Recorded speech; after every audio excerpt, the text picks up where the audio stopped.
rose black spot creeps up Mrs. Doyle's leaves every July like clockwork. They yellow, they drop, and by August the poor rose is half bare. She blames the wet summer and reaches for a spray. But it is not bad luck, and it is not really the weather, it is a cycle. And the way you water your roses either feeds that cycle or breaks it. I am Mickle, I drive buses in Belfast. Or breaks it. The rose is the nation's favorite flower, and I understand why. But if you garden here in Britain, you are growing roses in just about the worst place on earth for one particular disease, black spot. It is the single most common rose problem in the country, and our climate is the reason. We have a mild, damp, maritime climate, soft winters that never really kill anything off, and long stretches of warm, wet, humid weather in summer. That is not just uncomfortable for us, it is a 5-star holiday for a fungus. Black spot is a fungal disease, and like most fungi, it has one great love in life: water sitting on a leaf. Give it a warm afternoon and a rose leaf that stays wet for a few hours, and the spores wake up, germinate, and push their way into the leaf. That is when you get the telltale marks. Dark, ragged spots with fuzzy yellow edges spreading across the leaf until the whole thing turns yellow and falls. Lose enough leaves and the plant cannot feed itself, so it weakens, flowers less, and limps into winter. Now, most people meet black spot right there in July at the spotty leaf stage and think that is the beginning. It is not. By July, you are already halfway round a wheel that started turning last autumn.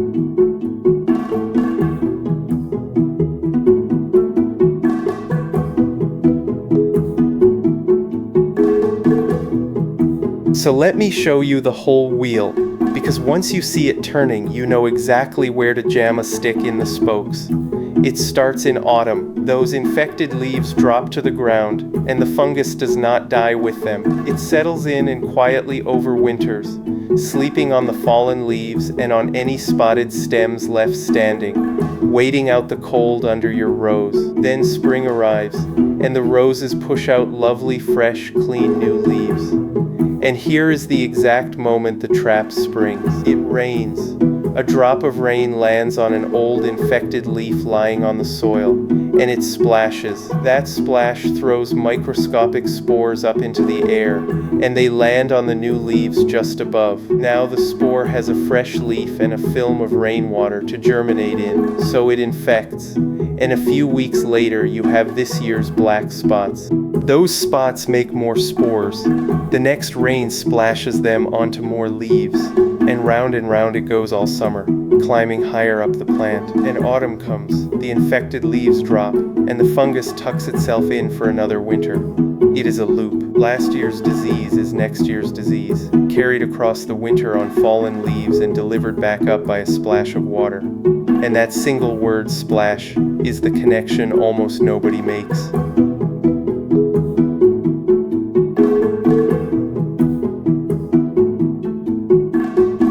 Now you understand the cycle, the watering connection is obvious, and it is the easiest spoke to jam. The disease needs two things to spread: spores, which come up off the ground, and water sitting on the leaves for them to germinate in. You cannot do much about the rain, but an awful lot of gardeners are adding their own water right onto the leaves every evening with the hose. Think about what you are doing when you stand there and spray the whole bush from above. You are wetting every leaf, and worse, you are hammering the soil below and splashing yesterday's spores straight up onto tonight's clean leaves. You have become the rain. You are running the disease's delivery service for it by hand. So the golden rule for roses is simple: water the roots, not the leaves. Aim the water low, at the base of the plant, into the soil where the roots are, and where it is actually useful. Keep the leaves as dry as you can.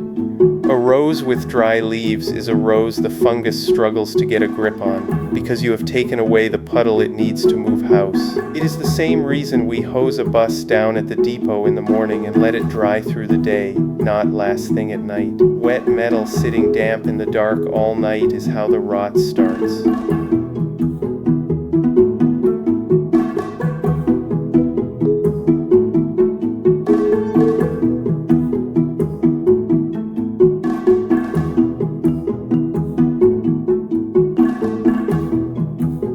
water low.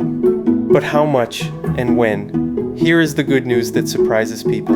An established rose, one that has been in the ground a couple of years, is actually pretty tough and fairly drought resistant. It does not want babying. What it wants is the same thing most border plants want, a deep soak now and again, rather than a little sprinkle every day. When you water deep and less often, the water sinks down and the roots chase it downwards, building a deep, strong root system that can look after itself through a dry spell. When you sprinkle a little on top every day, you do the opposite. The roots all crowd up near the surface for that daily dribble, and the moment you go on holiday, they are the first to fry. There is a lovely, blunt post on the UK gardening forum where someone points out that a lot of people just splash a teensy bit of water over the top and then wonder why the plant is still thirsty. That is it exactly.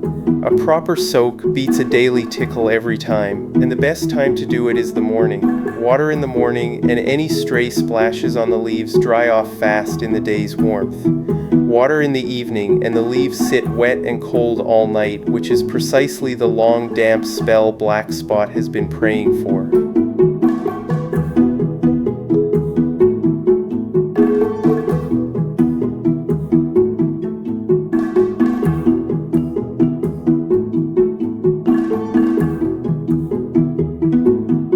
There is one rose that needs a special word, and that is the climber trained up a house wall or over an arch.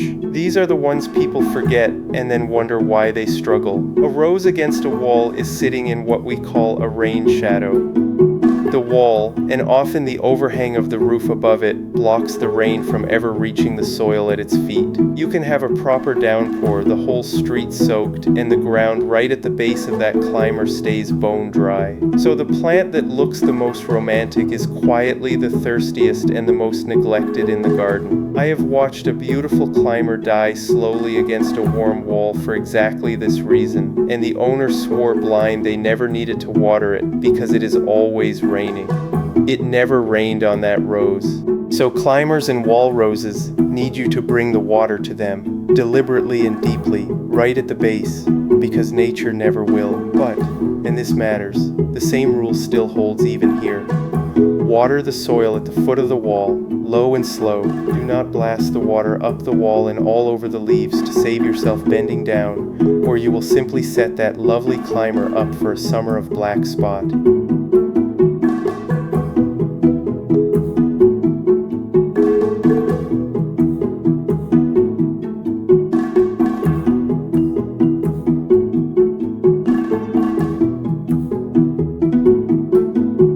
Now for the signature move of the whole episode, the one job that does more than any spray, and it is completely free. Break the cycle at its weakest point. Cast your mind back to that wheel. Where does the disease spend the winter? On the fallen leaves. So that is where you strike. In autumn, and right through the season, as spotted leaves drop, you gather up every single infected leaf from around the base of the plant, rake it, pick it, get it all. Because if you leave those leaves lying there, you have left next spring's entire infection sitting loaded under the plant, ready for the first rain to fire it back up. Clear them, and you have swept the ammunition away before winter. Now, two things people get wrong. First, do not put those infected leaves on your compost heap. A home compost heap rarely gets hot enough to kill the fungus, so all you do is brew the disease and spread it around the whole garden next year. Bin them or burn them, but keep them off the compost. Second, in spring, lay a fresh mulch of bark or compost around the base.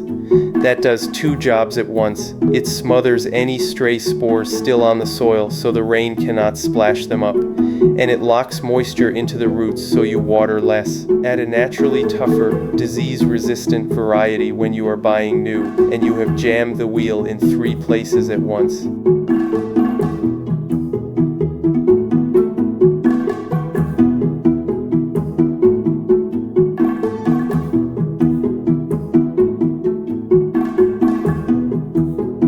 Watering low, At the base, day after day is exactly the kind of dull, repeated job that a bit of kit does better than a busy person with a hose. On my own roses I run a soaker line along the bed, fed from one zone of a Johgee 4-zone timer, so the water seeps out at soil level, right at the roots, and never touches a leaf. It runs for me in the morning while I am out driving a bus. The hub sits indoors and reaches the tap through the wall.